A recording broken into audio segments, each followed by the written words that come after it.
দ্বীপ জিলা মাজুলীত মুখ্যমন্ত্ৰী সৰ্বানন্দ সোণোৱালে উদ্বোধন কৰিলে 100খন বিচনাযুক্ত গড়মূৰ জিলা চিকিৎসালয়ৰ নৱনিৰ্মিত ভৱন। নিউজ অসমৰ দৰ্শকসকলক জনাইছে গুৰুত্বপূৰ্ণ খবৰ। দ্বীপ জিলা মাজুলীত উপস্থিত অসমৰ মুখ্যমন্ত্ৰী সৰ্বানন্দ সোণোৱাল।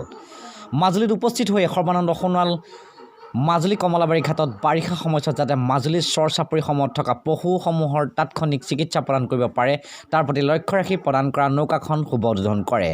কমলাবাৰী ফেৰীঘাটৰ পৰা ঘূৰি আহি অসমৰ মুখ্যমন্ত্ৰী তথা মাজুলী সমষ্টিৰ বিধায়ক সৰ্বানন্দ সোণোৱালে উদ্বোধন কৰিলে মাজুলীৰ গড়মূৰত 100খন বিচনাযুক্ত জিলা চিকিৎসালয়ৰ নৱনিৰ্মিত ভৱন। ইয়াৰ পিছতে সৰ্বানন্দ সোণোৱাল ডাঙৰীয়া উজনি মাজুলী ফুলনিলৈ আহে আৰু নতুনকৈ আৰম্ভ হোৱা পাঞ্জাৱ নেশ্যনেল বেংকৰ নতুন শাখাটি শুভ উদ্বোধন কৰা পৰিলক্ষিত হয়। মাজুলীৰ পৰা লোকনাথৰ ৰিপৰ্ট নিউজ অসম। তেখেতসকলে উচিত সময়ত উচিত পদক্ষেপ ল'লে। ইয়াৰ উপৰি বহুত সামাজিক দায়বদ্ধতা আঁচনি নামত তেখেতসকলে আজি এম্বুলেঞ্চো দিছে আৰু কণ শিশুসকলক পঢ়া শুনাৰ খৰচ বহন কৰিছে।